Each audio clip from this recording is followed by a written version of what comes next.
What's up, boys? Today we're gonna talk about week 3 update to the tier list. We're gonna talk about every single class, spec, heal, tank, DPS, whatever you guys can think about. We're gonna cover all the changes this week, especially for tanks and healers. We're gonna talk about how they in fact influence the rankings, what is going up, what is going down, and what can we expect going forward. Again, remember, these are not finals results. These will likely change, and take this as a grain of salt, because again it's my opinion against yours. So if you don't agree with it, let me know why and I'll answer your questions. But without further ado, I think it's time to begin and talk about from the worst to the best what looks to be good so far. So as you guys have seen from last week, there is a few things that changed. There's two new tiers. So the first tier being need God to save you.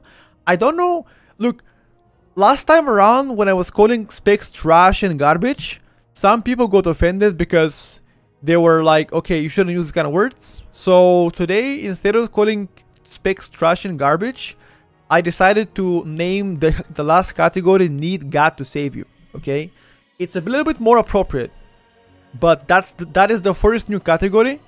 The second category is going to be unsure, need more testing. They reverted some of the nerfs stealthily. I'm sure you guys already know which specs go here, but for the people that do not know, do not spoil it. We're gonna cover that spec too, and we're gonna exactly tell you, or I'll tell you, why do I believe this spec is still here. Okay, we're gonna get to there with time. Alright. First on rankings, the very bottom spec. Can you guys guess which spec goes here? Let's see if you guys can guess it. I'm gonna give you first chance to guess. I'm gonna continue after that myself. There's only one spec that goes right there, and it is a tank.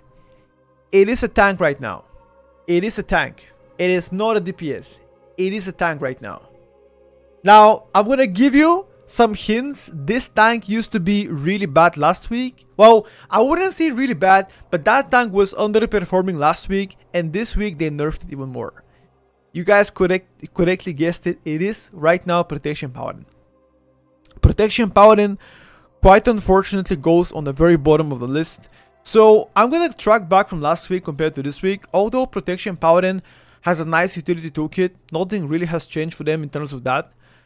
Except for the Retribution Aura. They don't have Retribution Aura anymore, but so is any other Paladin spec so far. They significantly nerfed their durability. Well, I wouldn't say significantly, but they definitely did nerf their durability as well as damage this week. Especially defensive cooldowns, like out of the tier, for example, was nerfed. I think the duration of Sentinel got also nerfed, and so many more valuable nerfs. Again, I'm gonna put all the changes right in the chat so you guys can take a look.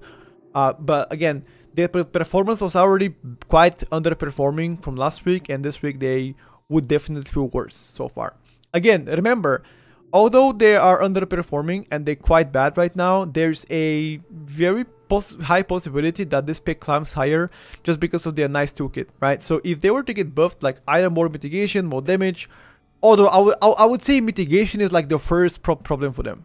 If they were to get buffed to be more tanky, then this already goes higher, even if they do the same damage. Just because you'll be durable plus a lot of utility, you're already fine. So yeah, that's what I believe they need right now. Alright, moving forward, so several other DPS classes did not receive any changes. I'm gonna go first with the Feral Druid. Feral Druid did not receive any changes, and that's already concerning. They have been 2 weeks without changes for Feral, and Feral currently on beta performs quite poorly. The damage contribution against other classes feels underwhelming. Quite to be honest with you, one of the lowest so far in Mythic Plus. I talk about both AoE and single target. Again, if you do play raid build and you chose to go completely ST, then Feral is not as bad. But again, talking about specifically Mythic Plus here, the performance feels quite terrible currently. Although the utility hasn't changed at all since Dragonflight, it is pretty much the same. There's a lot of other issues that must be fixed before this Feral gets to be better. Now, will it get better once we get high secondary stats? Oh, it is quite likely, because as every single spec right now will get better with high secondary stats. But fundamentally, they need to have either raw buffs done to them or something else to compensate, in my opinion. That's about Feral. Utility unchanged, they're still great there. Durability, They got slightly tankier due to the Barskin buff. Genuinely, you have several sets to survive, like, you know, Survival Instincts in Barskin, Frenzied Regen if you need to, Bear on cooldown, off heals if you have to off heals, etc. Next in line, as you guys already have guessed it, several people already typed it in chat. Next in line is a spec that used to be like one of my favorites back in the days. I used to play it a lot. It was quite fun. Nowadays, actually one of the underperforming specs, and quite honestly quite boring so far. Nothing really significant has been done to them, and it visually plays the same. That's gonna be Outlaw Rogue. You know, I'm quite concerned for Outlaw Rogues, honestly. Not much has changed for them ever since the past couple of weeks. So the hero talents currently are problematic. That has already been spoken several times. You can reach out to a forums on behalf of Rogues. You can check out Rogue is one of the most anticipated forum, I guess, sub-channels where people are awaiting for changes. And again, they're one of the few capped DPS specs right now. Blaze Flurry being capped. Damage contribution is among the lowest. No real burst scenario, although their sustain low target count damage is still good. Everything else is currently underperforming. Well, again, everything else besides the utility part stays the same, pretty much. Defensive part have a great tools to escape combat and, you know, tackle any kind of incoming damage. So yeah, I think either reworks on hero talents, perhaps role buffs, or any other change that will increase their output in Mythic Plus would be beneficial to them and will be very welcoming. There's two more specs currently in underperforming. One of them is ranged, one of them is a melee. Most of you already know, but for the people that do not know, next in line is gonna be Havoc DH. Honestly, Havoc DH is one of my personal favorite specs to play because it's quite fun. Your ability to dash forward and backwards, etc. is pretty fun. Although the current iteration of Havoc is probably the least fun I've had in years of, you know, trying out a spec myself. Now, there's several things that could happen here. Again, I'm not gonna dive too deep into Havoc, but I personally do not enjoy momentum. If you choose to play momentum, I don't enjoy neither the hero talent so far. I mean, again, the river choice is kind of meh. The way it plays is also quite meh. I mean, the old tier set was better than this tier set, so I kind of feel awkward trying to min-max my Troglyph in my rotation. It honestly feels whack. It has so much more things to do, and the fact that it's so complex doesn't really end up being shown on a DPS meter. You're hard spec to play, but it doesn't show on a DPS meter. You actually do pretty much like below tank, like sometimes even tank damage. But besides this, they have good utility toolkit. Chaos Brand, AoE stun, for example, Favor Eruption, you know, Darkness, etc. Well, Cage is also part of the utility because you can skip mobs with a Cage. Well, it's called Imprisonment, but we call it Cage in Mythic Plus. So you have some nice toolkit to like help your team with. If you do also count the durability part, you can network immunity pretty much. Blur is pretty short, have self-sustain, leech, etc. So it's not completely like, you know, terrible spec to play by any means. But again, purely numbers right now, and again, things will change. Does not look great so far. And also not just numbers, but like gameplay itself doesn't look great so far. Next in line is gonna be actually BM Hunter. Destro is not Destro, it is BM Hunter right now. It is BM. BM Hunter, again, speaking about BM, nothing really has changed for them for the past couple of weeks. In my opinion, BM Hunter during cooldowns feels great. Both single target and AoE. Off cooldowns feels extremely terrible to play. You're starving on focus most of the time. You feel kind of slow. Rotation is blunt. Rotation is the same. Nothing has changed for you. And the output is below mediocre if you don't consider your major cooldowns every 2 minutes. Now, that being said, the defensive part of Hunter has been improved quite a lot since the introduction of the War Within general Hunter talents, which is already a plus. The utility stays the same. Well, if you count the knock-up trap, then they have an extra way to AoE stop stuff, which is obviously welcoming. So what could change for BM Hunter? Honestly, just roll buffs. If BM were to get more buffs, like any kind of buffs to them, then they would probably climb a lot higher right now, because they're already good durability wise, much better than before, and they have somewhat okay utility. So more damage, they'll climb higher for now. But as of now, speaking purely numerical, quite underperforming. Yes, most of you guys are already paying attention and watching probably other educational streamers or in general other content, but Disc Priest right now is right here. Currently the most underperforming hitter so far, purely from like output itself, healing wise has some problems, especially keeping your health bars up during heavy movement rotations, or I guess incoming damage from that. Utility wise, now I had an argument earlier with Jack on Twitter. He was like talking about how Disc has no utility, and we argued back and forth with some of his followers. But here's what I think about Disc, honestly. The utility part. No, here's the deal. You have a barrier, double PS, PI, Mind Suit, Stamina buff, right? Mass Dispel, Disease Dispel as well. So it's not like you don't have any utility. The numbers are not quite there.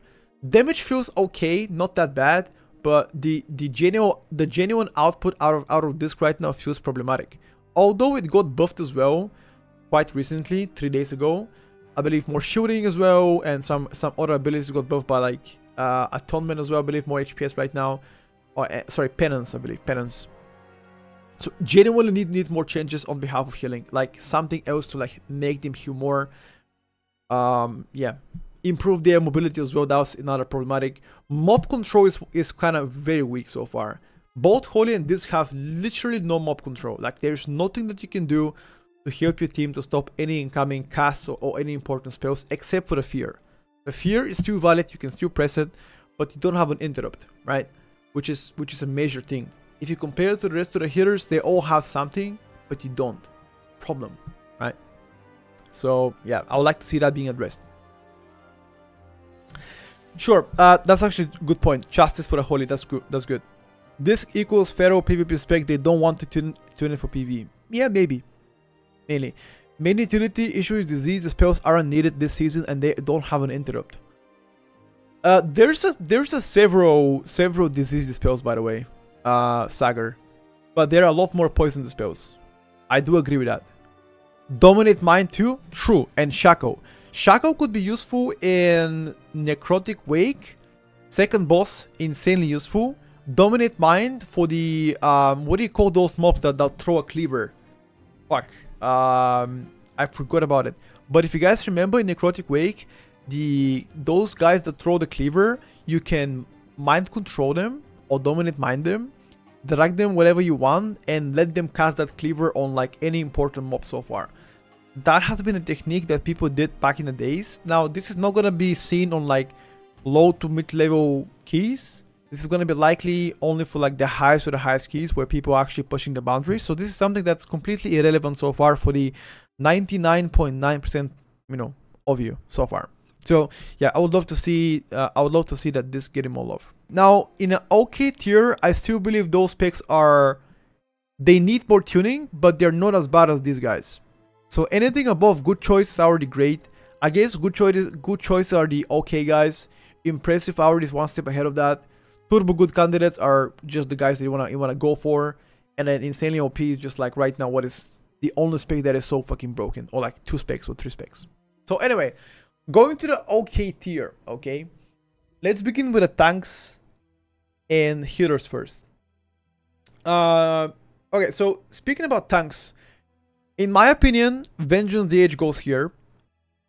Vengeance DH itself, although it did not receive a lot of attention throughout this patch notes, unlike, for example, Protection Paladin. Well, every tank got some nerfs, but Vengeance got the smaller end of the stick. Is that how we say it? Or the shortest end of the stick, in that kind of sense, right? So genuinely, I fear the durability right now is not up to par with the rest of the tanks on the higher categories. Although the utility has pretty much unchanged, except for the illuminated sigils. Right now, you don't have like any double sigil except for the flame, which is kind of useless anyway. Oh, for the crowd control is useless, but DPS is fine. So yeah, I fear the durability is the biggest issue for Vengeance. It feels like whenever you play with them, they kind of flop randomly.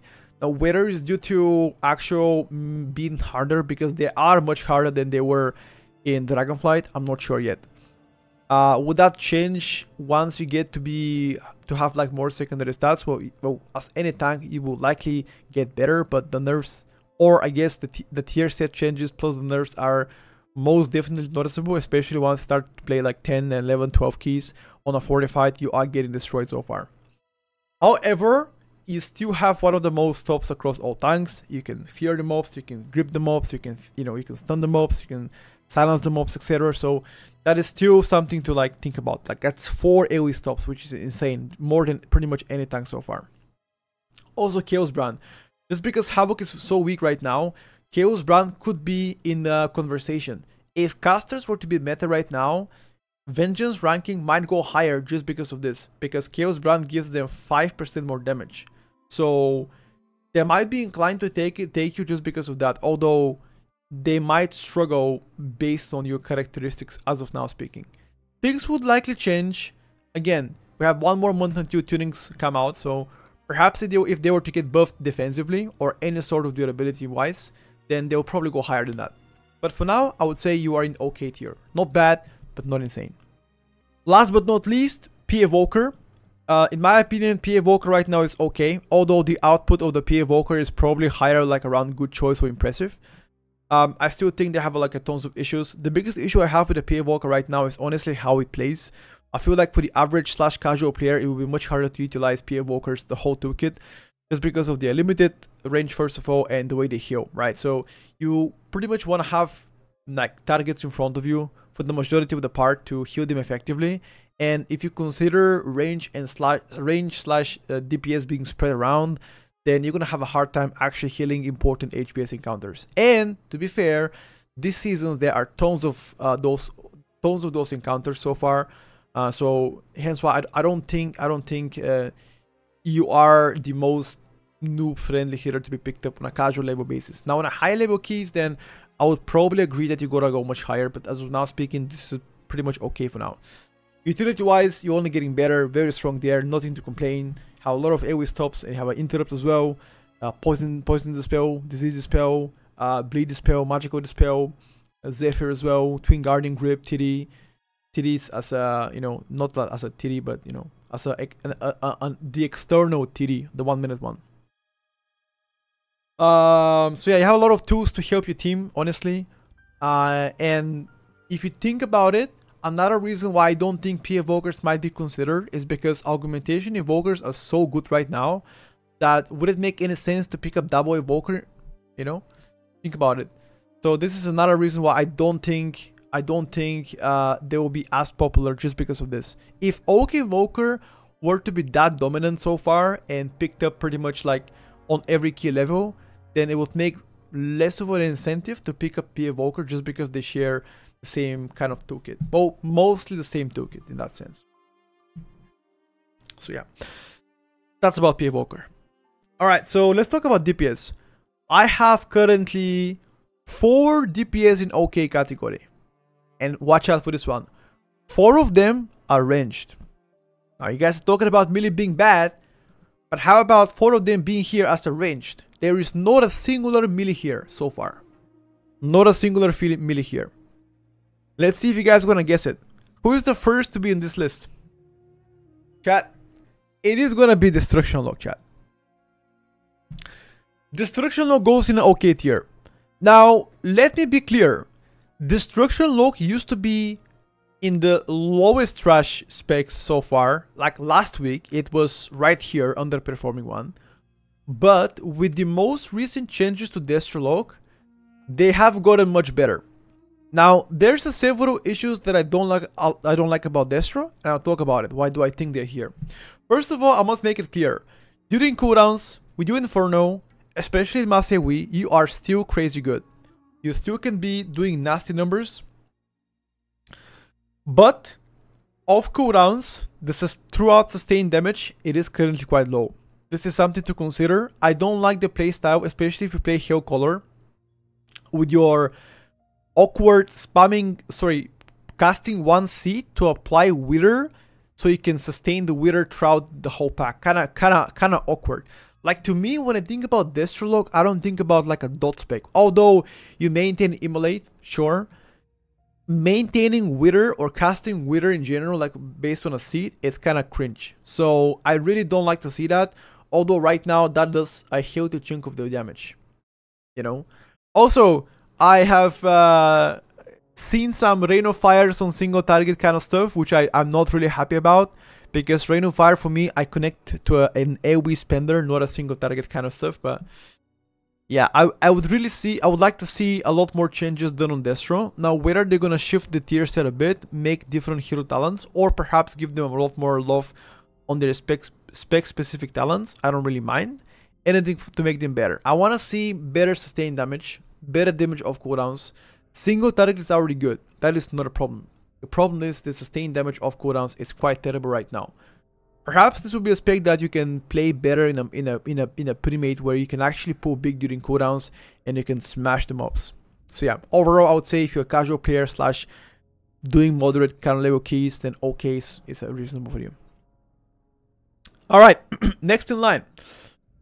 Next in line is gonna be Hunter.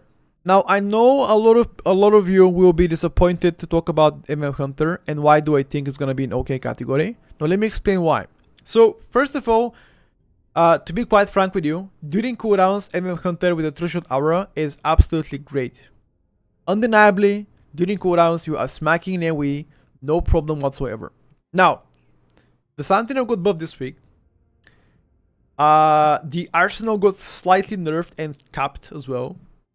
But during downtime with no cooldowns, especially on single target, you are terrible.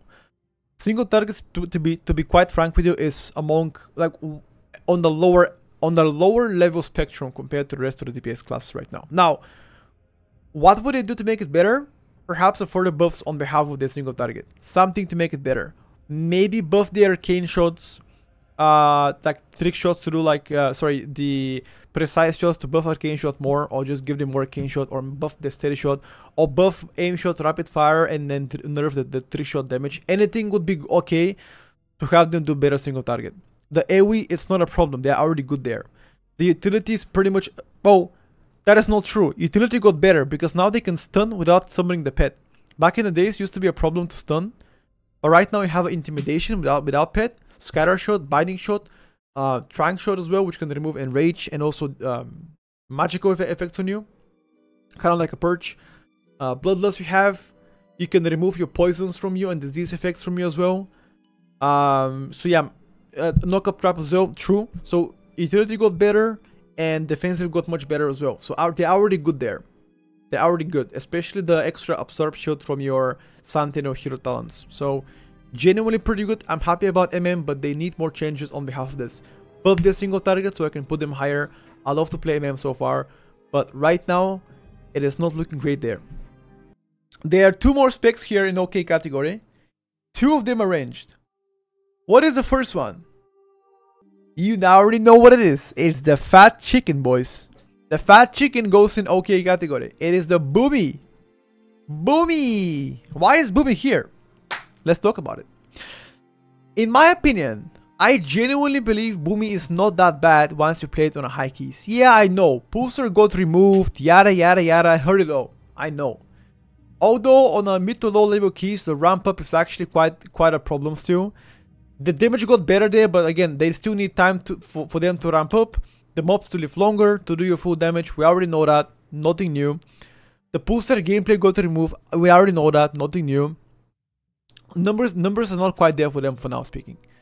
Durability wise, they got better. Barskin now does 30% DR instead of 20. On demand bear as always gives you DR. That is not real defensive, but it's still something as an alternative. Otherwise, it's just Barskin. They need changes on behalf of how they do pretty much damage. Now, whether they want to return them the Pulsar or change the hero talents, or implement more spec-specific talent changes, anything to make them better.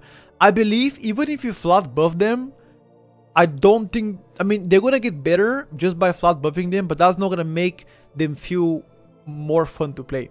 So, something fundamental must be present there for them to play better.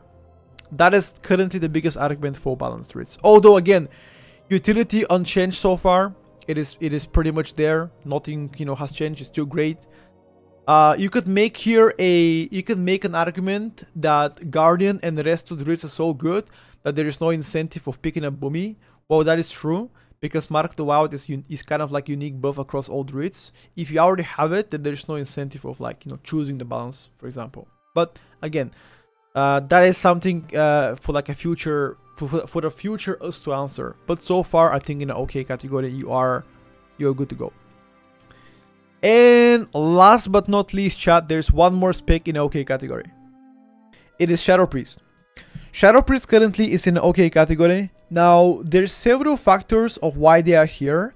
I guess we already know the biggest factor would be damage. Damage contribution so far on Shadow is on a lower end.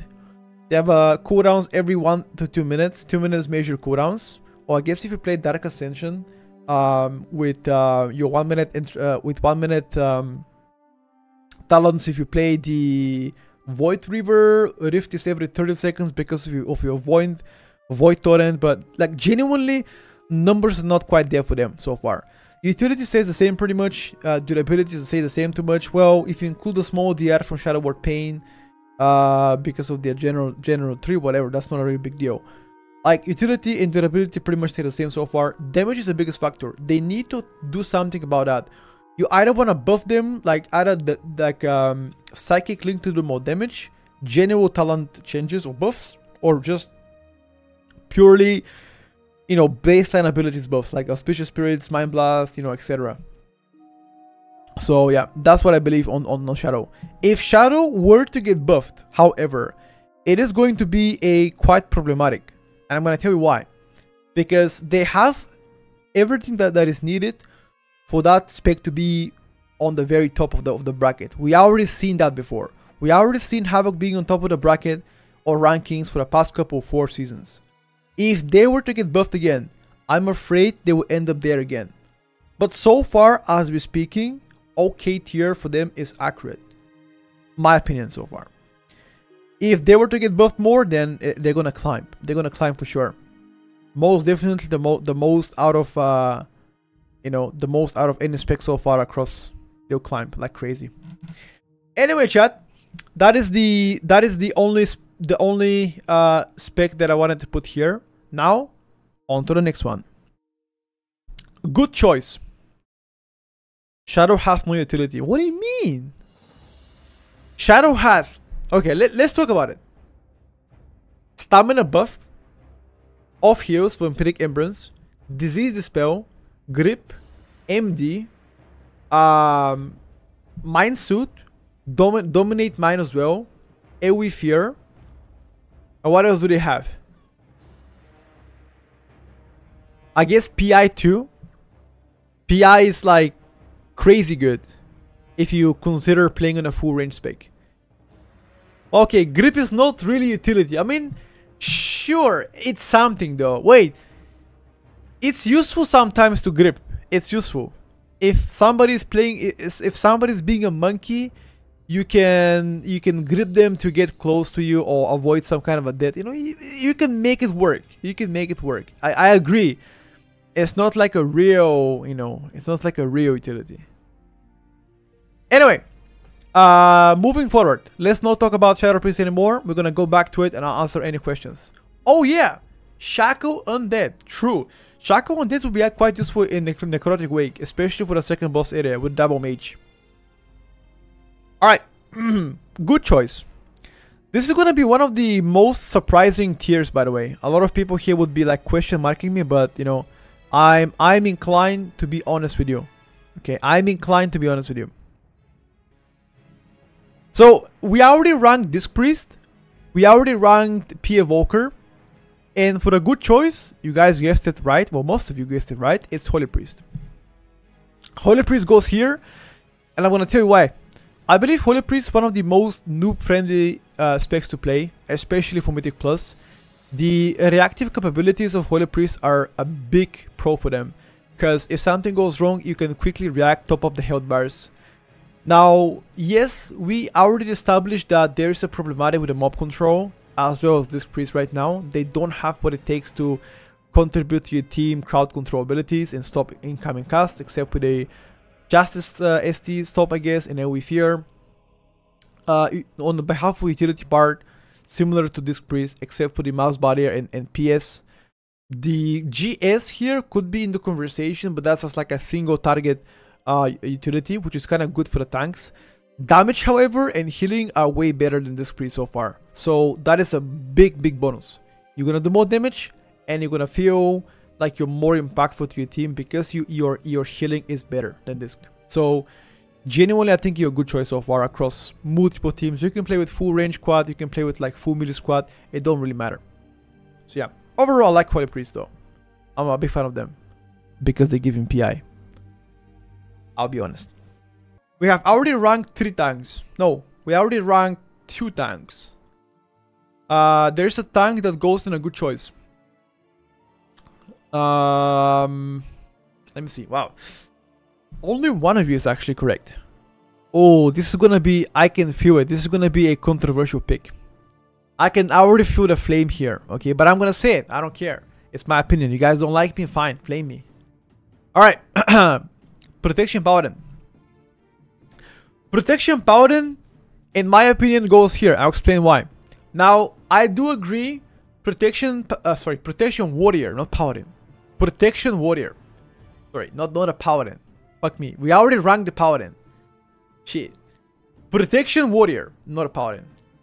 Now, their durability, especially against physical damage, are exceptional. Nobody argues this. Yes, you are durable there. You got better when it comes down to magical damage. Yes, we agree to that. Spell Reflect is huge in some keys. We already determined this last week. We talked about it. Yes, it is good there. However, issues are coming in several forms. First issue is lack of utility. Now, you have the lowest utility across any tank. Well, again, people are gonna say, but what about Rallying Cry? What about Battle Shot? What about Shockwave? Sure, Rallying Cry is very useful. I agree with you. Every 3 minutes when you press it, you do great. Sure. AoE Stun and Shockwave, well, you do great there. Again, Mass Interrupt as well, good. It can definitely help your team, most definitely. Storm Bolt as well, can single target stop. But what can you do to make you more impactful? If melee were to be meta, then Battle Shot could get into the conversation. It could establish more in-line control over your spec, right? So, given how melees are right now, it is quite unlikely to see any melee meta so far. So, I believe that is a huge argument into placing Protection Warrior, just because of that. Now, again, if you talk about pure durability wise, they're already great. They don't need anything else to go there. Intervene is okay. If you play Mountain Tain, you get a small magic DR for your team. That's fine. But genuinely, Intervene has a very little usefulness in Mythic Plus. Again, if you don't count the Mountain Tain magical stuff, magical DR that you give to the magical absorb that you give to your team, 2 members, I believe. So, yeah, I think genuinely you like there. You like the part of it. I mean, if you compare the Protection Warrior, let's compare Protection Warrior like to Prot, for example, to Prot Paladin, right? Yes, you're tankier, but Protection Paladin has so many more tools to help your team, right? You got Sack, you got Lay on Hands, you got Off Heals. You probably have better mob control than a Warrior, right? Well, for the most of the part, that depends on RNG. I guess Avenging Shields and, you know, can help a lot with like resets and stuff, Binding Light and Hand of Justice, etc. You know, yeah, but yeah, sure, you can say about the spells too. Yes, some of the spells are useful because Prot Pala have like a poison and disease spell. Sure, I think the damage problem of Warrior is not bad, and durability wise they're not bad as well. I mean, anything that you cannot block, like bleeds for example, and you cannot reflect like heavy magical damage constantly, then that's gonna be an issue. But overall, you are solid everywhere, and you can play with any team. But better is to play with the melee, which are not good right now, and utility is kind of badge. You know, that is the TLDR of P Warrior. By no means you're bad. There are tanks better than you, in that kind of perspective. Who do you think goes here? I'm gonna try to give you a hint, okay? This pick used to be way better last week. Unfortunately, got nerfed by 6.5% overall. That is my, you know, that is my heads up here. Unfortunately. Alright. Yep, you guys got it. It's the Monk. Monk goes here, chat. Monk, I would like to say first one thing. I've played Monk myself, and Monk has to be one of the most fun specs that I've tried this expansion so far. Quite honestly, compared to Dragonflight on GAT, very, very fun to play.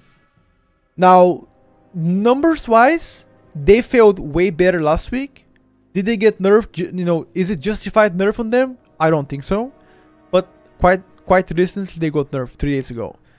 So pretty much 6.5% less performance compared to last week. So that will definitely hit them. Their burst damage is still gonna be strong, so don't worry about that one. It's still gonna have that nice front load damage, which if you play correctly and if you snipe or if you plan your cooldowns more appropriately, then your output and general performance will be still okay. But your sustained damage is now gonna be slightly on a lower end once again. Besides that, utility is unchanged. Well, the only thing that got changed from Dragonflight until now has to be the para interaction and the auras. You don't have avoidance aura anymore, and you don't have a extra bonus healing aura anymore compared to like Dragonflight, which is something, you know, not noticeable as well. Durability wise, you have several sets of defensiveness as always, and most importantly, Mystic Touch can be played quite well with a full physical squad. Is physical squad likely to be meta right now? At this stage of beta, hard to say, but unlikely. If you were paired with a warrior, for example, you can make a great combo together. Like a warrior, monk, rogue together would be quite nutty.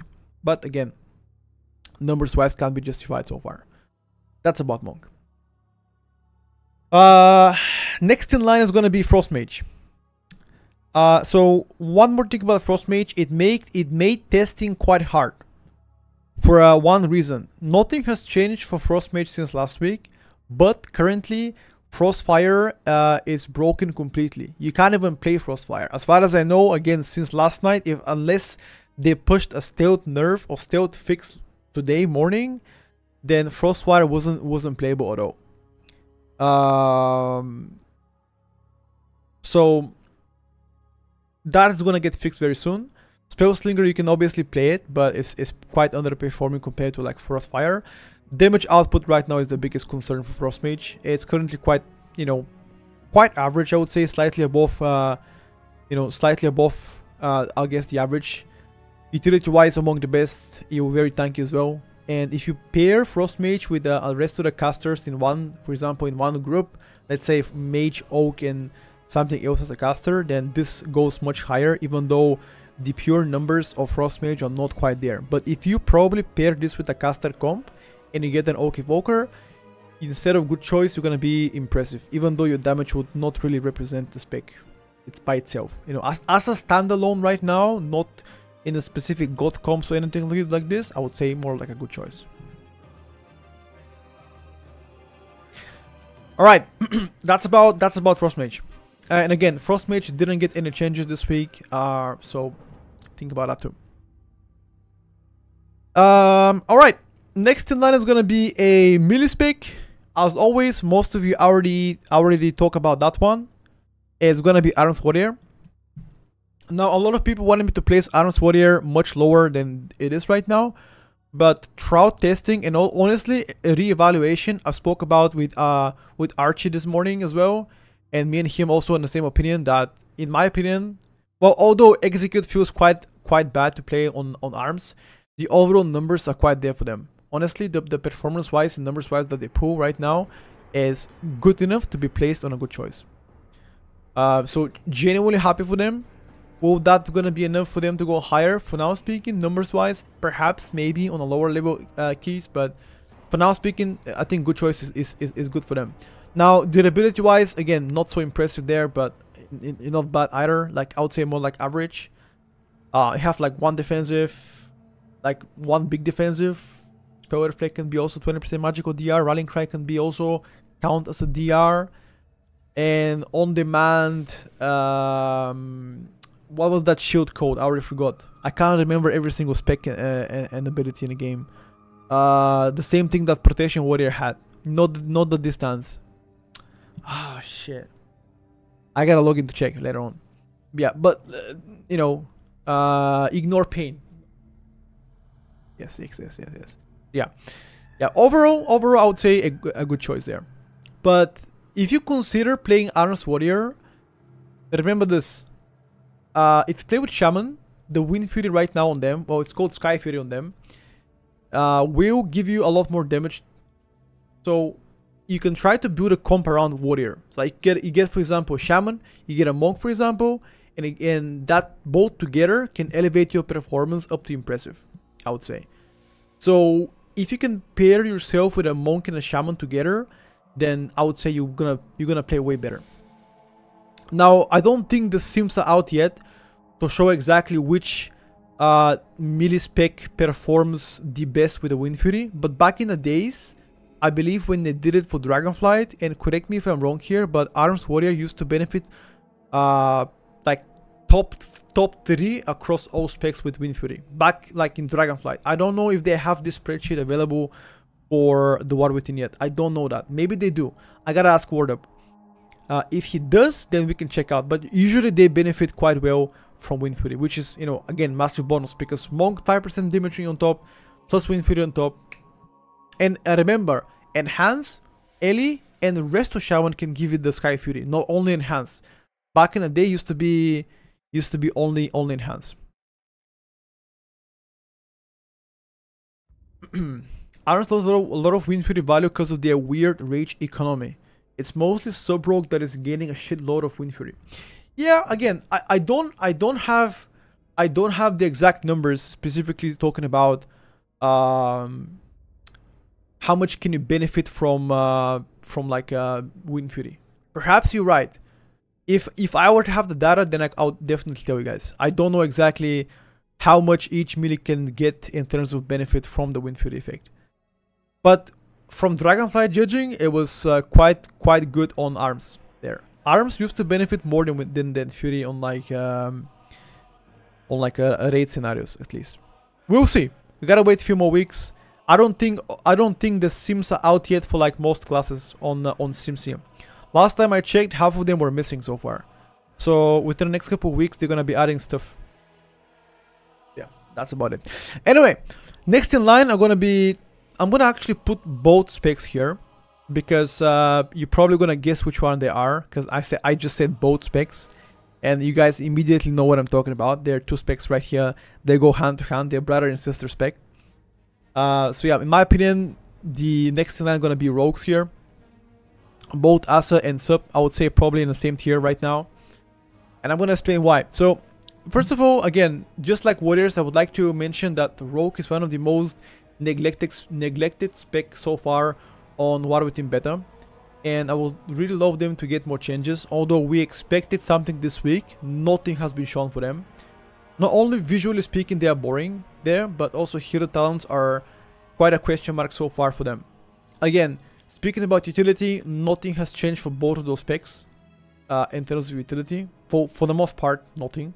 Again, durability wise, again, they will probably stay the same. There's some minor changes here and there, but I would say 99.9% they will stay the same durability wise. Specifically talking about damage and numbers currently as of now speaking. Yes, I know numbers are still irrelevant and they will get changed every week and nothing matters right now. But if we have to talk about right now at this present moment, the numbers right now for both Assa and Sub Rogue are not in a terrible state. They are not completely pile of trash. Sub Rogue specifically has a nice good burst there. No, good AoE burst as well. ST feels okay as well. I would say probably above average in terms of single target. Assa Rogue, the problem I have with Assa Rogue right now is the ramp up. Although you have some instant damage, obviously, you benefit a lot more playing higher keys compared to low keys. I'm going to tell you why. On the lower level keys, when the mobs have low HP, they tend to die much faster. So you can't really, for example, utilize your full damage cooldowns. Well, you can reference inside here Kingsbane, for example, if you wanna have an example. But I'm speaking like genuinely, right? So on a higher level keys, you'll do better. Low level key level, you probably want to spec out, so for example, from most of the part here. Although I do believe Assa utility is better than Sub Rogue just because of Garrots, for example, in Iron Wire. I think you still have Iron Wire. I'm not 100% sure there. Correct me if I'm wrong, by the way. But I believe Assa still has Iron Wire. Yeah, I think the garots are huge, and they help you a lot, especially in dungeons where there's like a tons of caster mobs around. And in the upcoming dungeons, there's like a bunch of packs where they have like a several mobs. I can give example: Stone Vault, one of the heavy caster dungeons right now, insanely clustered with casters. Necrotic Wake, there's a bunch of casters too. Most of the time, there's at least 2 per pack, and they're quite dangerous. So yeah, genuinely, it's good to have Rogue. The performance is not terrible. They still need more changes. 1 more month until the expansion comes out. Don't lose hope. And yeah, hopefully next week we can talk more about Rogues. I wish you the best, and yeah, I hope you guys get some love. All right, boys. There are 2 more specs in a good choice, chat. There are 2 more specs in a good choice. Okay, one is ranged, one is melee. Okay, I'm gonna talk about the melee spec first, chat. Which spec goes here? Let's see if you guys are gonna guess it. Which spec goes here in a good choice? And why?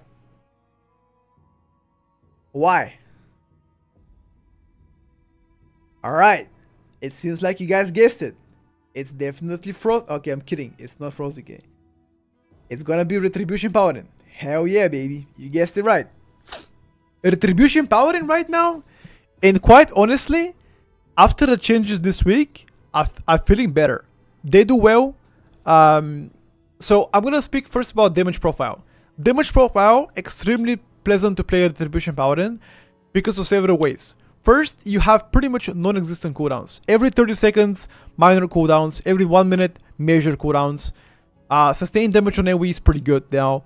Sustained damage on single target getting better. Burst damage on AoE, burst damage ST are really good. Now, by no means you are impressive in terms of damage profile. By no means you are. You are definitely getting better.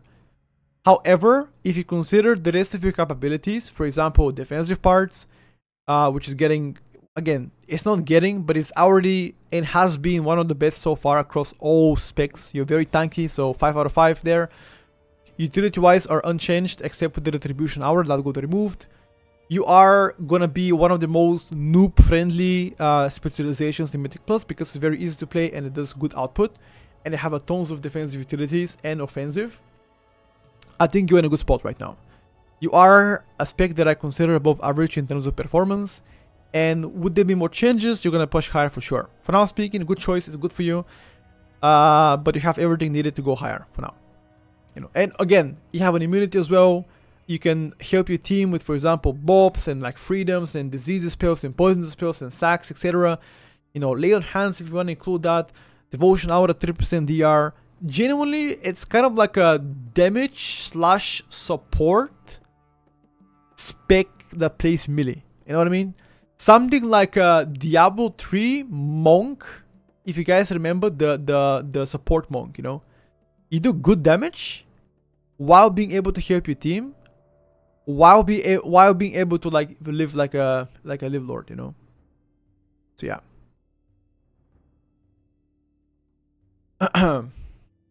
That's about it, chat. Anyway, let's talk about the rest, chat. Last on the list on a good choice is gonna be Devastation Evoker.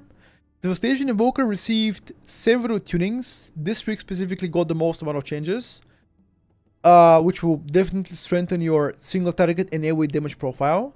I have several issues with Dev Evoker. I'm gonna talk about first the pros. So pros. So damage profile extremely bursty, which is very good for low level to mid level keys as well as high keys because you can capitalize on classes that don't have that burst, the initial burst. So that's already there. Sustained damage got better. Single target got better. You can opt to play both Scale Commander and Flame Shaper, I think it's called. I chose myself to play Scale Commander. It definitely felt better for me. Flame Shaper is also not bad. Again, personal choice here. So on behalf of damage, you can't really complain. Now utility, again, it's something that is extremely impressive. In my opinion, one of the most colorized utility packages across all ranges so far. And now people are gonna come at me and be like, oh, but they have nothing. But I'm gonna tell you what they have, okay? So Twin Guardian shield every, like, what is it, 45 2 minute cooldown there on Twin Guardian. Cauterizing Flames, personal defensive. If you play Flame Shaper, you can have double on that one on any nearby target. You have Disease Dispel, Magical Dispel, Poison Dispel, Courage Dispel as well, Bleed Dispel as well. You have Stun, removal of Enrage effect, and that is massive Enrage effects. For example, Zephyr could be counted as external defensive if something is applicable for like area of effect damage, and you know, bunch of other stuff. I'm not gonna mention everything because you know I'm gonna take forever. Spatial Paradox now is part of your baseline Evoker talents as well. So yeah, overall utility part is there. Defensive got better, especially if you try to get if you try to play Scale Commander. Scale Commander gives you 5% extra DR on your Obsidian Scale, which is already 2 charges there. And I believe you get 10% avoidance, well, area of effect damage reduction, which is pretty much avoidance. 10% of that is also whenever you use your dashes forward. I already forgot the name of that dash. Knockback and knockup are ratios, and they are part of the toolkit of the Evoker. You're absolutely right. So yeah, overall good choice. So far, I am, you know, quite happy. The 25-yard range is still present there, of course. I cannot forget about it. It feels awful to play a range with 25-yard, you know, offensive toolkits, as well as augmentation being that good. It gives you less of like a like the initiative for playing Devastation Evoker gets significantly lower just because Oak is so good. It's something like we talk about previous seasons a lot. We call it the Megan Fox effect here. The Megan Fox effect is definitely present in the Dev Evoker right now. And it will become present. It will stay there for a long time until you get to see more changes on behalf of augmentation. Yeah. It's pretty much no incentive for playing Dev. Unless you are playing lower level keys. Again, augmentation has previously never been amazing on lower level keys because you prey on your DPS classes to do good damage, so you can actually contribute from that. But if your damage dealers are kinda, you know, new to the game, their own performance is good, then maybe playing Dev Evoker is better. Elaborate on a Megan Fox effect? Oh, it's too long, dude. It's too long to explain. I already explained this twice. I don't want to do it again because you guys are gonna cringe out of it. I call it the Megan Fox effect, but maybe I should rename that. I should maybe look for a better alternative here. Anyway, that's about good choice, chat. That is everything in a good choice. We're going up to impressive. Now, the higher we go, the better the specs / classes are going to be for you. Okay? Higher we go, the better. Impressive and turbo good are things to look for. Those are the classes you want to focus on right now. You know, because they are, in my opinion, slightly better. Alright? First thing, Brewmaster Monk. Now, why do I think Brewmaster Monk is impressive right now? Oh, it's simple. Although every single tank got changes this week, I would like to remind you that Brewmaster got, if not buffs, then net neutral changes for them. The stagger right now works way better against magical damage. A previous problem has been a problem, has known to be a problem, and they didn't do anything for the past 2.5 years to fix it. Right now, you are way better, way more tankier against magical damage. I believe it was buffed by 28.5% to endure more magical damage, which is already good there. In terms of tankiness, again, you're not the most durable tank. We already know this. Against magical damage, against physical damage, you're not the most durable tank. Your damage profile is immensely good. Very strong there. Across the highest so far in Mythic Plus. I'm quite happy to say that. Utility-wise, nothing major has changed there except for the removal of the auras. You don't have avoidance aura anymore. You don't have extra healing aura anymore. So that's something to consider. Everything else is the same, pretty much. So that means ring, you know, you have a ring, poison dispel, disease dispel, AoE stun, for example, single target CC, what else do you have? Mystic Touch as well, 5% physical damage for the whole team. So yeah, I think right now, Brewmaster is in a top 3 tanks in my opinion, and it feels extremely good. I'm happy to play Brewmaster myself, and I'm looking forward for them to be included in more keys on live servers than they are right now. I have Monk to be the next one. So Monk is getting into a top 4 healers, I guess. So you're definitely above average, although you received several nerfs in the previous weeks. This week, however, you got some buffs. I guess the biggest amount of buff could be, on top of my head, I don't remember exactly the biggest changes here. I remember the Vivify 30% buff right now, and there's several others that got changed. So overall right now, healing profile from Monk feels extremely good. You are capable of healing pretty much any encounters, whether extremely dangerous, close combat, etc. That don't matter. You're feeling quite good there. Damage profile also quite competitive. Nothing to complain there. My biggest complaint here would be you don't have a strong external defensive cooldown. And I gave an example like a SAC or PS, etc. The cocoon itself is an absorb that got nerfed quite a bit last week by 40%, I believe. So it's not as useful on tanks compared to like DPS players or even yourself. You got your auras removed, so you don't have for example an avoidance aura anymore and healing aura anymore. But everything else is quite good. Healing wise, DPS wise, you will not have any issues playing Monk right now. And in my opinion, one of the most, well, I hate to say that, but one of the most welcoming spec to like upcoming players. So barrier of entry is not as high compared to the rest. I recommend this to players that are looking to play healer. You would enjoy playing Monk. One more small thing that I don't like myself would be that if you're playing Mistweaver, aka if you're staying in melee most of the time, it could be quite punishing because there's a lot of mechanics where are not really noob friendly or melee friendly, I guess, and that can kill you. I don't like playing melee as a hitter personally, so I really hope that they would change that in the future, and you know, like exclude the amount of melee specific one shots that exist in Mythic Plus right now. Because I'll be honest, although I'm a range player, there's a lot of mechanics where you're just pretty much cooked out of melee. Like the most recent example, as you guys already noticed, they reworked Mists, which makes Mists extremely punishable, you know, for like melees. So yeah, that's about that.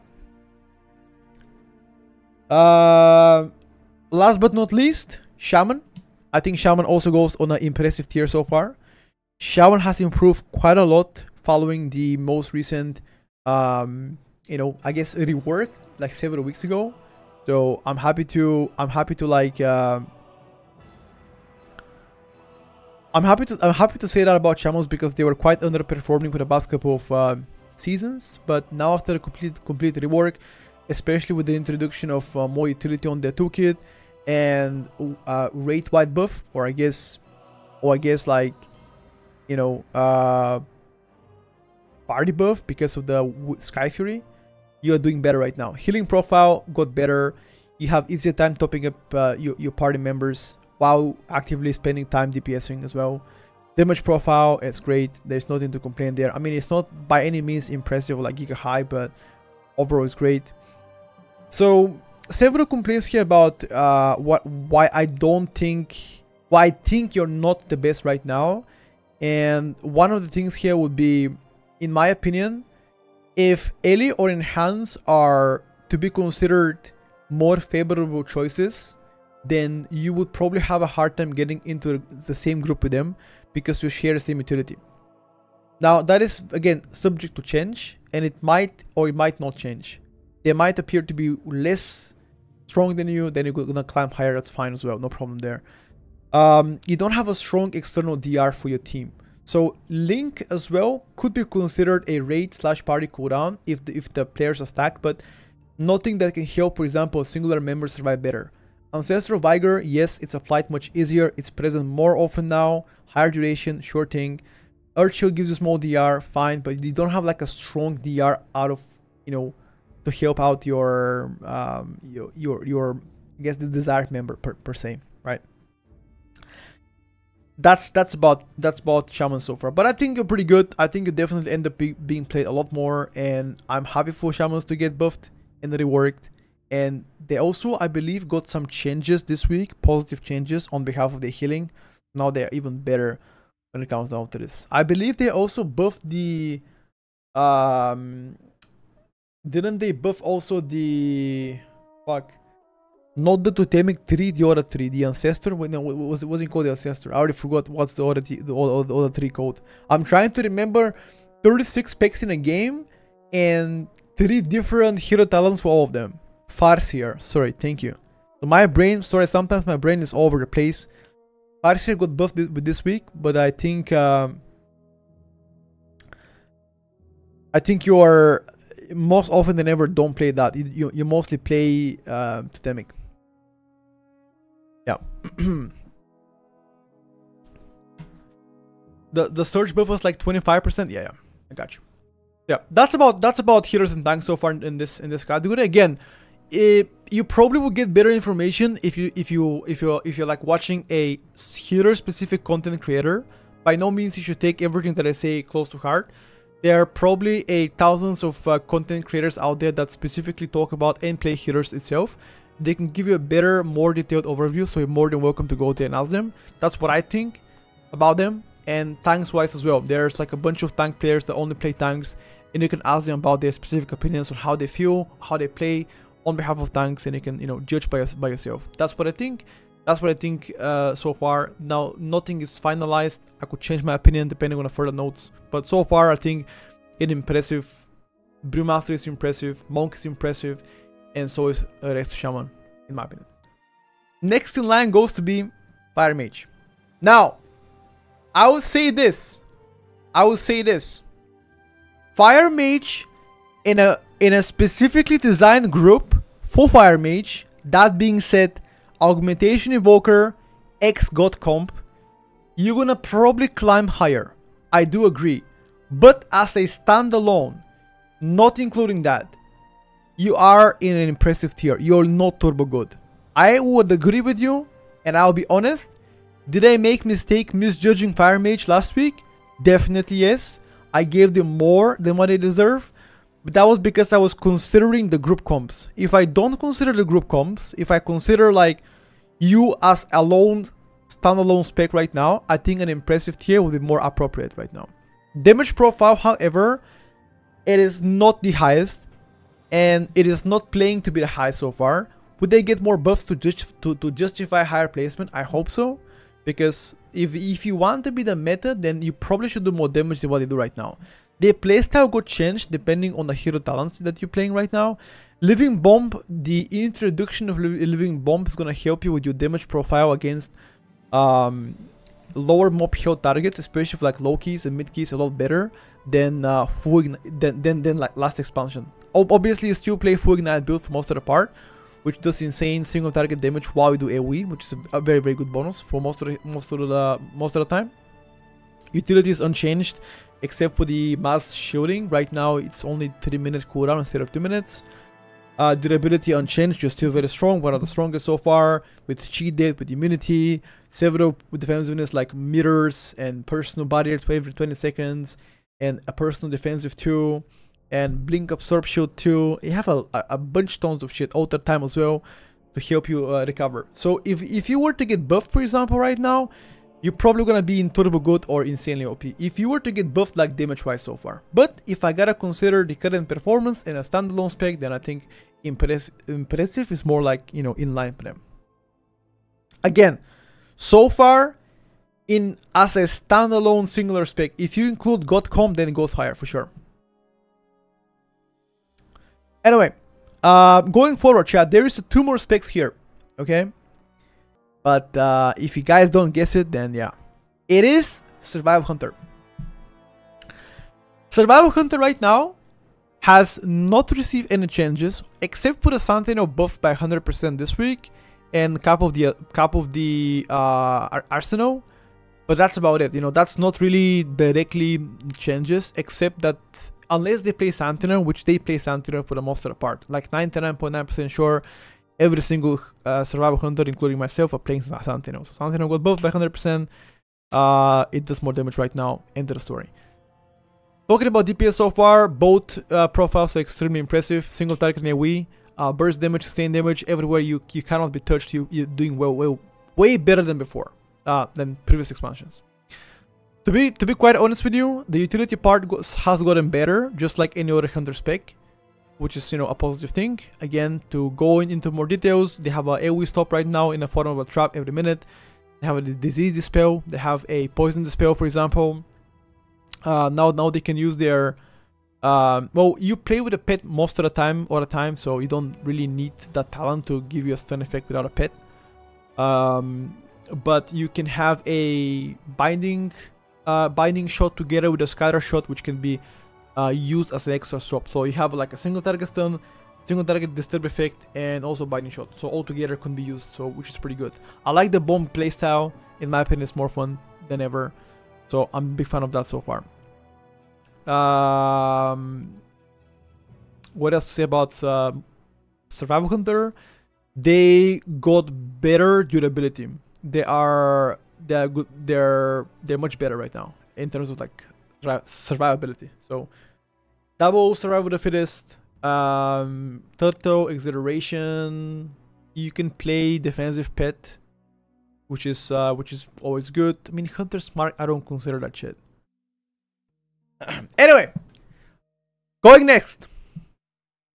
Last but not least, is going to go to the Demonology Lock. Oh, sorry, I picked up Ellie by mistake.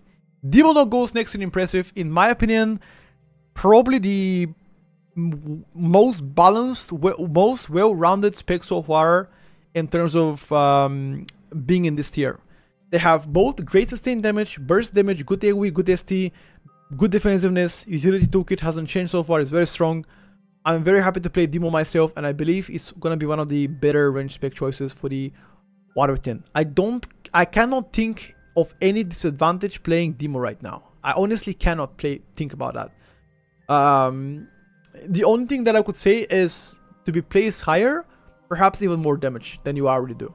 Then it could be placed higher, but I cannot think of a single thing that I could consider as a negativity on behalf of Demonology Lock. If you guys have anything for me, I'll be able to listen.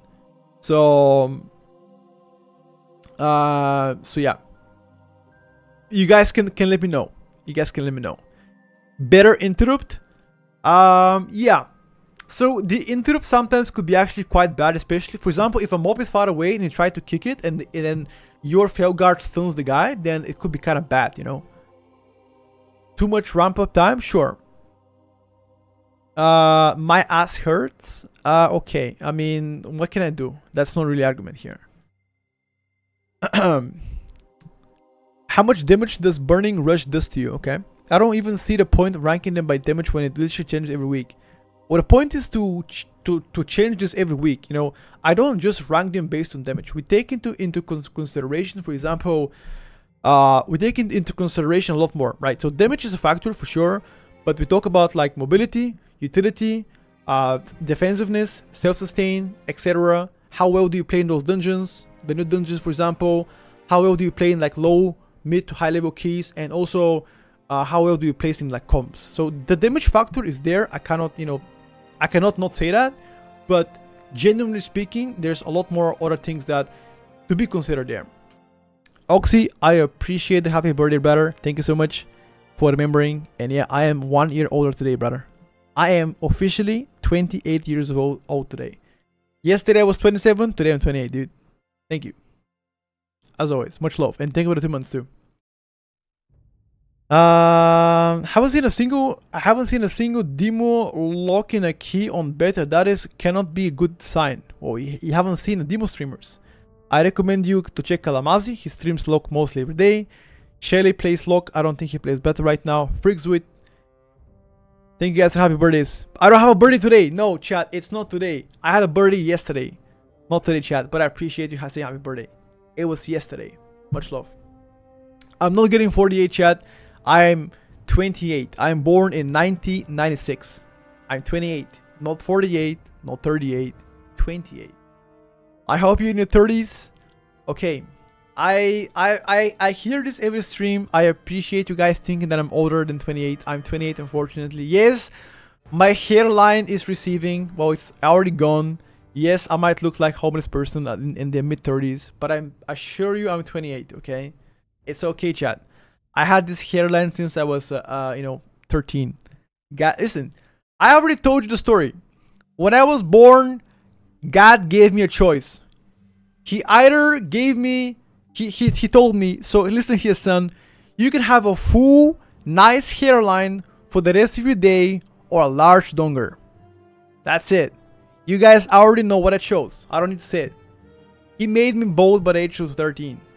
That's it. On God. On God, bro. I mean, it's clearly a better choice. Like, hell no, dude. You guys think I'm gonna choose hair? For what? Who needs hair, bro?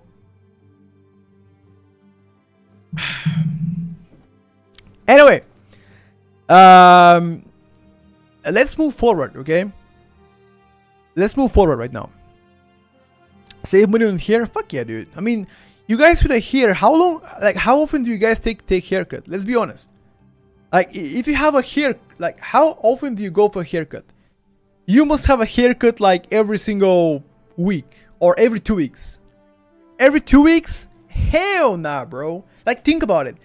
If every 2 weeks, you spend 1 hour to get to your barber, shave your, or like do your haircut and go back, that's 2 hours every month, bro. 2 hours every month. If you multiply this by 12, it's a lot of hours, bro. Fuck yeah, dude. Shit. Just cut your own hair? Yeah, that's what I do. I cut my own hair. I mean, you guys can see it, right? I look majestic. Anyway, let's go forward, chat. I don't want to talk about that. Let's go forward. I do my hair every week. Yeah. Every 7 days I do my hair. Every Saturday. I want to look good on Sunday, chat. That's why I do it every Saturday. But I'm not ashamed by any means by being bald, dude. I don't give a fuck if I'm bald. I don't give a fuck if I'm bald, dude. Whatever. Alright. Turbo good candidates. Now, in my opinion, these specs placed in a turbo good are specs that you should be looking forward actively playing because they are right now the better performing specs. Does that mean they're gonna stay better performing until the end of the patch or until the end of the beta? Nobody can guarantee you. Not even Nostradamus can say that, okay? As of now speaking, this week specifically, they are here. Next week, they might not be here. Alright, so let's begin first with tanks. First tanks. The last 2 tanks to appear here are gonna be Druid and Blood DK. Now, Druid and Blood DK, these can go either way, by the way. I wanna say this before we continue. Some people saying that Bear is completely useless and is gonna be unplayable. Others are saying the Druid is insanely busted. Here's my take. I do believe Druid right now is one of the better tanks out there. Unarguably, you cannot argue against this. Yes, there's a ton of issues on Guardian Bear. I already confirmed that. I already spoke about it last week. I'm not gonna go in details again. Genuinely speaking, survivability on the Guardian Druid among the highest so far. Has been pretty durable. Yes, magical damage could be a problem. We've already heard it. Yada, yada, yada, yada. But the whole damage profile of Guardian paired with the durability is great. Undeniably. Whether you play plus 10 keys, 5 keys, and 20 keys, don't matter. The ability to group mobs together, hold aggro first of all, and do damage while staying alive is immense. It's better than most of the tanks right there. Also, Mark of the Wild. You need to have that immediate plus, especially on a high level keys where it's so valuable. It's 3% verse for the whole team. Now, apart from this, the toolkit itself remains the same, right? You have your suit, roar, stun if you need to have a stun, suit, poison the spell if you need to have poison the spell, curse the spell. I mean, off heal's not really, something for the Guardian, I would say. But yeah, overall, you have everything that needs to be up there. CR2, thank you so much. Yeah. Now, on behalf of Blood DK, people have been dooming a lot on Twitter about Blood DK, and here's my take. I don't think Blood DK is a bad. Yes, they got nerfed this week, but remember that a lot of nerfs, well, specifically talking about the fuck, what's it called? This spell. Not that shit, I forgot the spell, chat. That you hit and you heal. Death Strike. Fuck. Death Strike. I completely spaced out. Thank you guys. Death Strike nerf itself has been reverted, or at least partially reverted. Does that mean it's gonna be completely gone? I don't know. I cannot guarantee you. Will there be more changes upcoming next week for Blood DK? I don't know that either. If there were to be more, then I'll be more vocal about it. I will mention you guys. But so far, in a current performance of Blood DK, have been doing amazing. Like, hands down, from durability to damage to utility got better as well. They have been doing amazing. Now, one thing that I found a lot more consistent with Blood DK compared to Bear is you appear problematic once you start to pull a lot of mobs together. Because the first couple of seconds of Blood DK, it seems to be crucial for your longevity in a pool, right? If you survive the first couple of seconds, then your overall output becomes, you know, insane. And quite frankly, it's hardly ever possible to die once you survive the first couple of seconds. So that's like my only issue. Like on a lower level keys, then nothing really matters. Like on low level keys, you don't even die from shit, you know. But on again, speaking specifically about the long, like higher keys, then that could be an issue. But overall, I think Blood DK is among the strongest, if not the strongest tank. Again, depending on the comp you have, this could vary. So in some cases, you could play Guardian. In other cases, you could play Blood Death Knight. That depends on a group you have with it right now, you know. So yeah, overall I'm happy for Blood DKs because throughout the whole throughout the whole Dragonflight, were they ever good? Still play WoW, brother. Shout out to you, buddy. Thank you for being the OG here. Were they ever good, Blood Death Knights, like considered to be like a top tier tank throughout the whole Dragonflight? Chat, you remember? I don't think so. I'm trying to remember. I don't think Blood Death Knight was ever considered to be a meta. I think first season was like Guardian, Protection, Paladin. But in Dragonflight, season 3, season 4 was... Season 3, season 4 was Vengeance. Season 1 was Paladin, Bear, or Warrior 2. Oh yeah, Warrior 2. I think the last time Blood Death Knight was extremely OP was in Shadowlands season 3 and season 4. Is that confirmation? Yeah, I think so. Season 3, season 4 of Shadowlands, they were exceptionally good.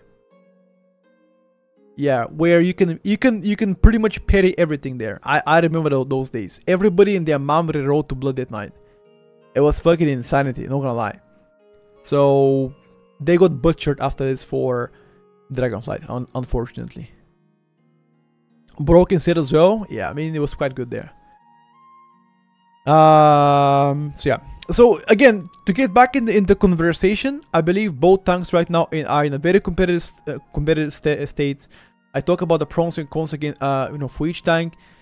Depending on the group setup, you might want to swap around, but I would say if you're playing your casual keys and it don't go over the board like with mid to, like if you play like mid to low level keys, perhaps Blood DK could be a better choice. Now for the high level keys, would really depend on a setup. Sometimes you could pick up Guardian instead of DK, to be honest with you. Especially if you play with a Frost DK, then maybe you want to consider Guardian too. You know, vice versa could be the case. For example, if you play with Resto Druid, right? So yeah, depends on a setup here. This could be like changed. I honestly, sincerely believe a Restoration Druid and Holy Paladin are up there. Okay, and I'm gonna tell you why. Now, a lot of people flame me for saying Restoration Druid is top tier. Well, quite frankly, I stay by my position, and I do believe that the Restoration Druid is currently one of the best performing healers. Even though the buff they got this week, in my opinion, it's not gonna influence them as much because they were already good before the buff. They have been receiving buffs for the past 2 weeks. Okay, first thing. So general buffs, and now more of like a single target buff this week as well. Single target healing buff this week as well. So speaking about DPS wise, across the highest so far among all healers, That's already a big plus. Healing got much better. The argument of why Resto wasn't considered a good hitter like several weeks ago was because the output, especially healing output, was lacking. Okay, that got fixed, got better. Perhaps you're not the highest in terms of healing so far, but you are getting better. Utility across the base so far in Mythic Plus. Mark of the Wild, insanely OP. Single target root, AoE root, Soothe, which can be a rage spell. CR as well. Mass root, intervene. Or if you, sorry, innervate for yourself if you need to, but again, that's not really utility for the group. Vortex, Typhoon, Roar. You could stun, Pound stun as well from invisibility. If you play Melt, you can have a second one as well. And you know, much more. I'm probably gonna forget one or two. I don't consider Cyclone as a real utility because again, nobody gives a fuck about that. But arguably, you can also, you know, talk about that too.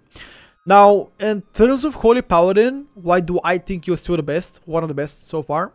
Output, strong output, offensive and defensive so far. It's quite good.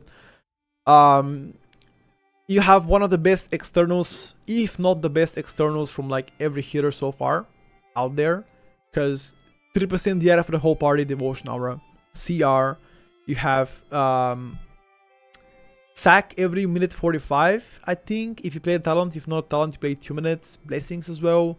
Lay on hands, freedom, Bob. What is this ability code that you buff the devotion aura that applies 20% DR to the whole raid? I already forgot it.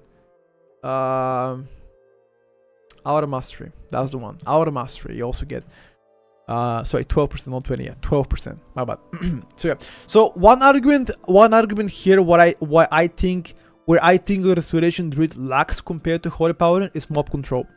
I do believe mob control on mob control on the Holy Paladin is way better than Druid.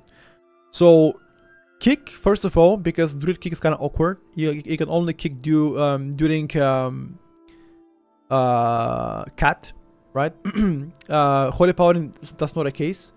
You have Binding Light, which is kind of like a AoE, you know, Roar. I guess it's compatible to the Roar of the Druid, and Hand of Justice, which actually could be quite useful. Hotch is far more valuable than the Prowl Stun or whatever you want to call it there. So yeah, I think mob control is better on behalf of Paladin so far. Paladin is in melee most of the time, but so is Restoration Druid if you play the cat weaving. So this could go both ways.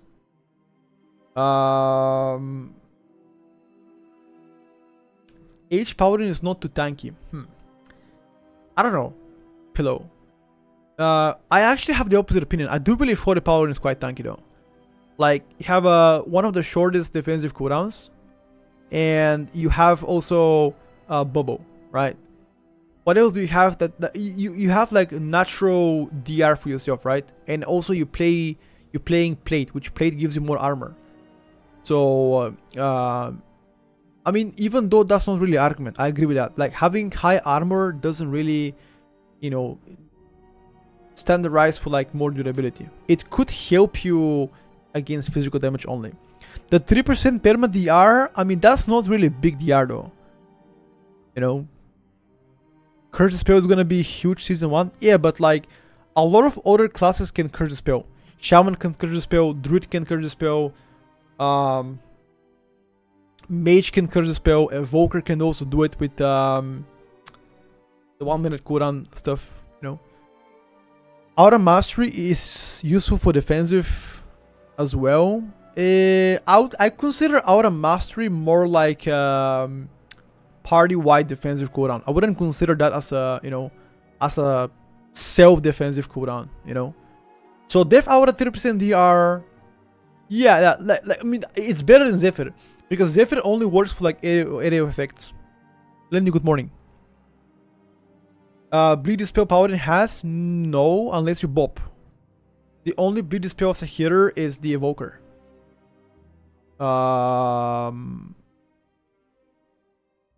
Yeah. You can bop targets and you can, you know, dispel them from bleeds, but that's about it. Right. I mean, it could be useful for tanks if they have a cancel macro for the aura. Or like, sorry, for the bop. But again, who is the tankiest hitter? It's hard to say, honestly. It's hard to say. The only hitter has immunity is Paladin. But who is the tankiest? I mean, I don't know, chat. I'm not sure who is the tankiest. You guys think Paladin? Monk? It's Druid because of the bear, okay? Yeah, maybe. Maybe. You guys say Shaman now? Holy Paladin is not actually that tanky, to be honest. Only versus physical dam, okay? Okay. What is your stat that you're pushing on a Holy Paladin right now? What is your like main stat right now? Do you consider verse at all as a Holy Paladin? Tempo? Crit haste, rest into verse after hitting caps. I got you. Okay. So you don't really consider verse as a main stat. Yeah, maybe. Yeah, that's fair enough actually. Haste and crit mostly to balance stats and then verse. I got you. Yeah, so you don't really want to stack verse early on in that case. You wanna focus on capping your crit and haste first. Yeah, I don't know, chat. I don't know who is the tankiest hitter. Like, the argument here could be, yes, Paladin has an immunity. That's a bonus, by the way. Having an immunity is a bonus. No matter what they tell me, it is massive. Now, sustained durability, however, I don't know. It's hard to say. Could be a Druid with a bear. Could be. Could be Shaman with high verse and Earth Shield on you. Maybe. Maybe, guys. Vote? No, I'm not gonna vote, you know. I'm just asking for opinion. Preservation Evoker is the tankiest. They can never die. Let me think. Double Obsidian Scale. Cauterizing Flame. No. The self-healing shit. What that is 1 minute. Rescue DR. Zephyr. I don't know, bro. I don't know about, you know, Evokers being the tankiest. A Renewing Blaze. That's the one. Cauterizing Flame was the Dispel. If you ever use Sack on a tank when there's any party damage, you are dead in high keys. It transferred too much damage now after the nerf. Divine Protection is not enough. I got you, brother. I got you. Yeah, most definitely not insane there. Good point, Pillow. Anyone who plays and has played Monk, they will tell you Monk is really durable. Yeah, I don't argue that, by the way. I don't argue that Monk is pretty durable. I genuinely believe that in some cases could be. But one thing that I don't like is the Cocoon got nerfed by 40%. So the question here comes is that 40% nerf to the Cocoon gonna be now useful for the tanks? Like, it's still going to be good to play the Cocoon on behalf of the hitter yourself or the DPS, but yeah, you're exaggerating the Cocoon nerf. Maybe. You guys are right, actually. Had to be nerfed? Yeah, maybe you guys are right. Is it still going to be good for tanks? Is the question. I don't know. Anyway, let's go forward right now. That's about tanks and healers, chat. We had a good conversation about tanks and healers. I think you guys know my stand. Paladin and Druid for me are the best so far. Both of them. DK and Guardian are top 2 as well so far. So let's go forward right now. It is Enhanced Shaman, chat. Enhanced Shaman goes into turbo good / best candidates. Honestly, it was expected change so far for Enhanced because they lacked any meaningful attention throughout most of the alpha and beta. So I was happy to see that got 3 extra talent points, which was the biggest thing by far. And although some of their damage is a little bit inflated because they have a tons of bugs, which some of them affect their damage performance so far, they still are going to go there. Now, once those bugs are resolved, we're gonna see where we're gonna place them. For now speaking, they got much better uncapped AoE due to Tempest. And again, the interaction between Tempest and Maelstrom weapons together is insane. So your AoE is exceptionally good. If you get to play on a, like if you remember back in the days, Enhanced was kind of capped. While it is still capped for most of the part, the Tempest itself is uncapped, which is, you know, your primary damage contributor on uncapped AoE, right? So which is really good for them. So I'm happy to see that. On behalf of single target, they also have good single target. People are saying that's not the case. So better single target, better AoE, better defensiveness, better utility since Dragonflight. Honestly, things are getting better and better for Enhanced. And also a new raid wide / party wipe utility, which is called Sky Fury. which is pretty much 2% mastery for the whole group, plus the old Twin Fury on demand there as a buff, not as a totem. Honestly, I'm very proud to say that, but Enhance is playing and feeling better than before. Now, is this going to remain until the end of the beta? Nobody can tell you, because final tunings are about to happen very soon, in a month from now, maybe even more. So as of now speaking, they do better. Next in line is gonna be a range spec that got nerfed last week, unfortunately. So sorry, it got nerfed this week, and that's gonna be Affliction Lock right here. Affliction Lock, honestly, it is still good. Now a lot of people are gonna over exaggerate and say like, oh, it got nerfed, now it's so bad, Wither was so OP, yada yada yada. Wither is still doing good chunk of damage. It might not be, you know, as impressive as before, but it still does a shit tons of damage so far. Your 1 minute cooldowns are quite strong, 2 minutes are quite strong. I do believe you're gonna play better in a full caster comp as well. So genuinely believing so far that Affli is the best lock spec currently on beta. Mostly quality of life changes across the board for them. Utility is pretty much unchanged since last week. Demo and Destruction play the same utility. Well, one small thing I could say here is that if you play Hell Color, which right now Affliction mostly plays Hell Color, Destruction also sometimes plays, if not all the time, Hell Color. You get to have the Curse of the Satyrs, which is pretty much like a combination of like Curse of the Tongues and Exhaustion, or like Curse of the Weakness, which is the physical damage reduced, or like spacing between melees. I already forgot the name of it. Whatever. You guys know what I'm talking about.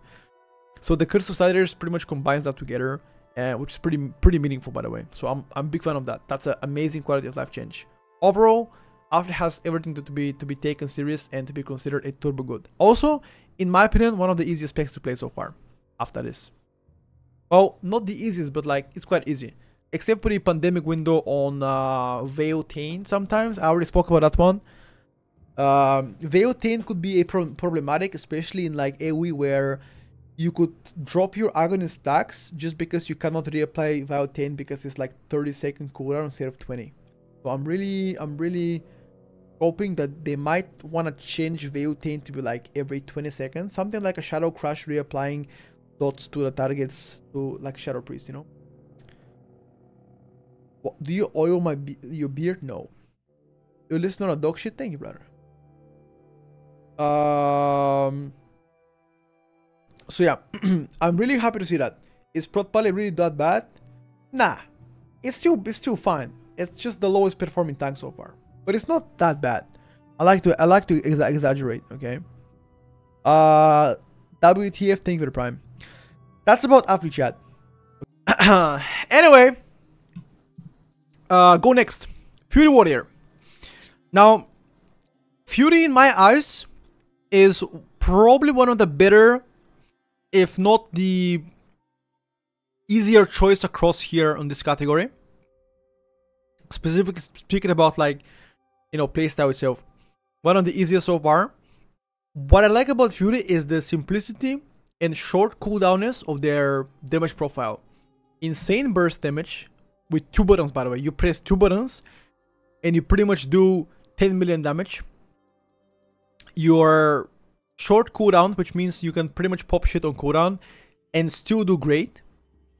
Utility on the other half is across the lowest among all the DPS specs so far, but your damage profile will carry you to the top pretty much. I think as a standalone spec right now, you appear to be quite good, especially on like low level keys. You're probably the best pickup on like low level keys. Like, you know, low level keys, you just charge in, you press your Odin Fury, Thunderous Roar, you press your Avatar Blaze Storm and Recklessness together. Like pretty much the original one-shot macro of Swifty. Everything dies. That's it. But again, the higher the key goes, the more the mobs will have more health. Therefore, just having a nice frontal burst won't save you there. So the sustained damage itself, again, while being mostly capped, you know, it's still gonna be good though. I like how Fury plays so far, and again, if you give them Wind Fury as well, Mystic Touch as well, they'll even do better. Overall, I'm pretty happy with Fury. I don't think I could find a singular complaint about that. Maybe on behalf of the single target. Maybe not the highest single target that they have, but genuinely doing well, you know, way better than, you know, for example, Dragonflight. Numbers are there though. Numbers are there. It's shown. It does damage. It's easy as fuck. People are gonna probably love it because it's like an ape spec that you can press 4 buttons. But you know, it's what it is. If they give them more utility, it'll be better. I agree with that, sure, but quite easy spec, good damage. That's all you need to know. Alright, chat. Top 3. Wait, actually top 5. Top 5. You guys ready? Top 5, boys. Coming on to number 5. Wait, hold on. Hold on. I would like to say this. The spec that is put here is not being ranked at all. This spec right here has not been ranked. Okay? We will rank that spec next week. There is a lot of bugs or unprecedented stealth nerfs to the spec itself that didn't allow us to properly test it. So I'm gonna talk about that in a bit. Okay? Alright. Coming forward. Unholy. Honestly, although Unholy got nerfed this week, not only Rider got nerfed, but also Unholy as itself got nerfed. Obviously, it's gonna hit you. Yes, it's gonna hit you, but you're still gonna perform well. Burst damage across one of the best so far, Mythic Plus, both AoE and ST. Sustained damage is way better than before, hands down. Utility got better. You're strong defensively.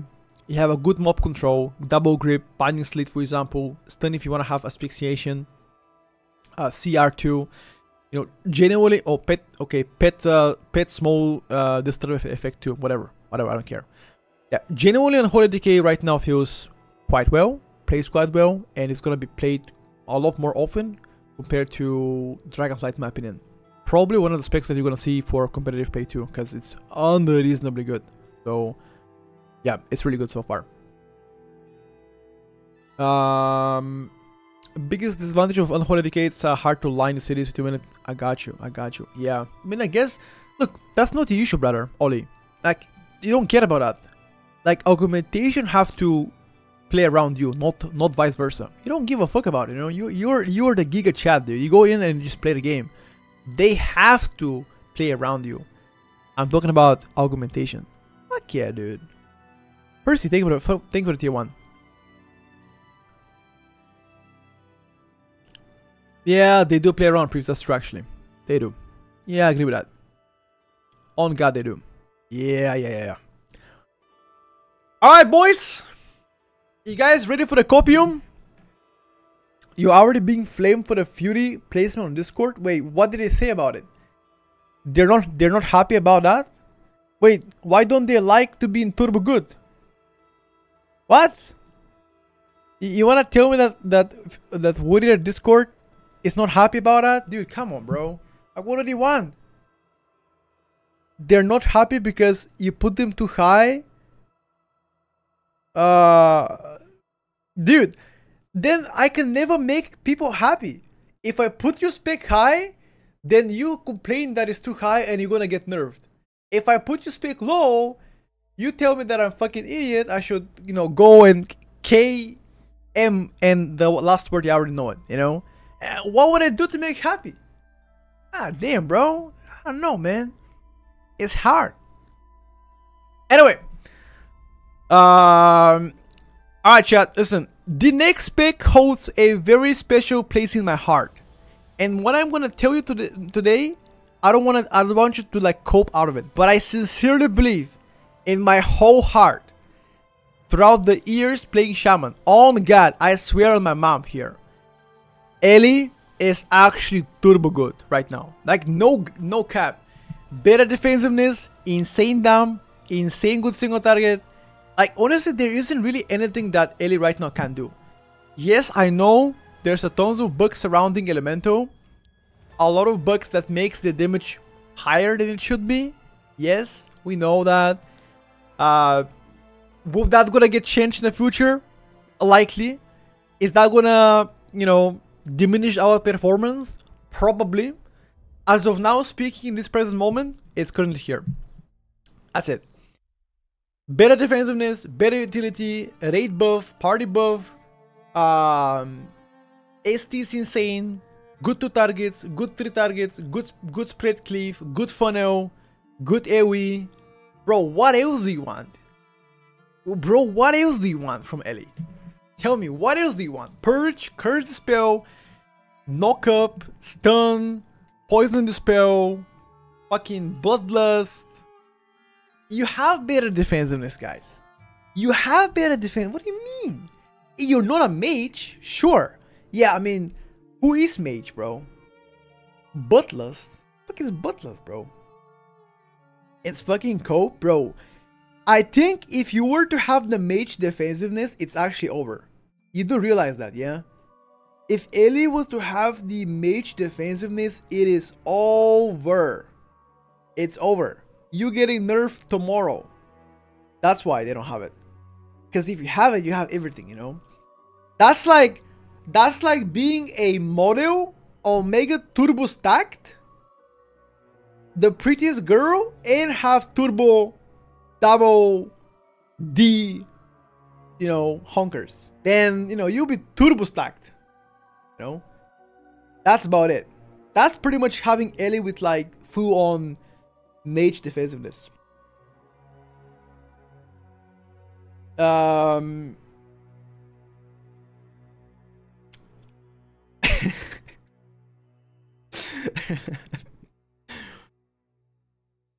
Reincarnated 5-minute city? Nah. Wait. Reincarnation, aka the Ankh, isn't it like 30 minutes? Actually, no. It's less because there's like a... It recharges faster. I actually don't know the exact city on that. Because it does recharge quite fast.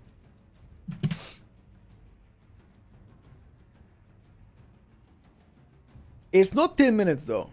It should be lower than 10 minutes. We all know that after the gear and stats, mage are gonna be the best so far. Stop the cope. You guys honestly believe that we're gonna have again mage meta? Dude, for once, I don't wanna see it, bro. I don't wanna see it for once. Bro, for once, please. Just one time, bro. Just one time, no mage meta. Just one. I don't ask for a lot. I don't want a lot. Just once. Mage to be not meta. So, perhaps maybe we're gonna have a chance to be on top, you know? Like, I just want once. Listen, man. I want once to log into the key as Ellie, to be turbo broken, to absolutely decimate any mage player, and I'll feel happy about it. And then next season they can nerf me, that's fine. They can nerf me. I just want to be good once. One season, bro. Just one season. To like proc 5 DREs back to back on a sentence, full on procs with equals, decimate the pack, and be like, God damn, dude, I feel like the king of the jungle. And then get nerfed. That's fine, bro. I want to taste the power once in my life. Like, you know, like touch the cope once. I don't want to be a mage player, bro. I don't want to be a mage player. F that. Mage is already good. Well, right now, not insane, you know. Anyway, let's go forward, chat. Next in line is gonna be Frost DK. Honestly, dude, you can't really complain about Frost DK. Frost DK, although got nerfed, like Rider got nerfed itself, but Deathbringer got fixed with Mastery. A lot of Mastery amps and interactions got fixed on Frost DK, especially. Again, people might not know, but you're playing one-handers everywhere. Oblit build, you are doing extremely good. Now, whether you're gonna, you know, massively do damage or like single target burst damage, sustain damage everywhere, there isn't really anything that you're bad at. So I'm really happy to see Frost DK doing amazing, and I'm gonna say this for the first time in my life. I have never in my eyes, and you know, in my life would have imagined Frost DK to be one of the best performing specs so far. In my life, I would have never say that. But when it's true, it's true. No, I know I can't lie to you. I think Frost is amazing right now. And on top of this, they're very tanky, has always been tanky, and they have a decent utility. Well, actually, like Slappy hands, double grip, ST stun if you want to, AMZ, AMS now can be applied to a target, CR, control undead could be useful in some cases like Necrotic Wake for example. You know, what else? Binding Sleet, Death Strike on City if you have nothing else as defensive, you can heal as fuck, you know. So yeah. I think overall you have a lot of shit. I like it. Well, what is it? My eyes are teary. You finally placed Frost DK higher than B tier. I'm crying tears of happiness. Brother, we both know that Frost DK performance hasn't been above B tier in a long time. Like, on God, tell me one time that Frost DK was actually good, and I didn't acknowledge that in Dragonflight. I think for the majority of Dragonflight, Unholy was the better spec. Season 2 of Dragonflight, I don't know. I think Unholy for the majority of the time was a better pickup for Mythic Plus.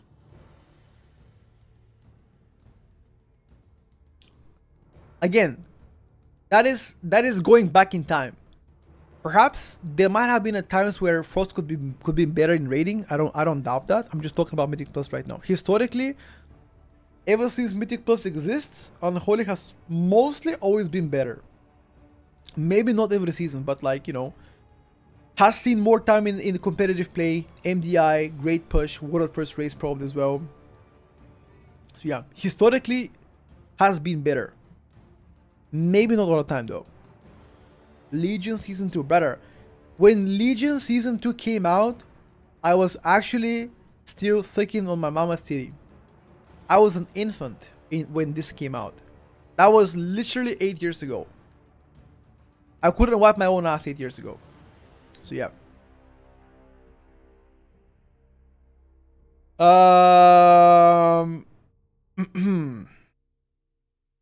Anyway. I think that's all, chat. I think that's all. Arcane Mage. Okay, so the only reason why we didn't rank Arcane Mage this week is we were prepared to rank it yesterday, but apparently yesterday Arcane Mage received a magical, stealthy, nightly hotfix that reverted some of the nerfs. Again, there was no blue post about it. Hasn't been mentioned anywhere from Blizzard. Has been discovered by players. Go figure it out, chat.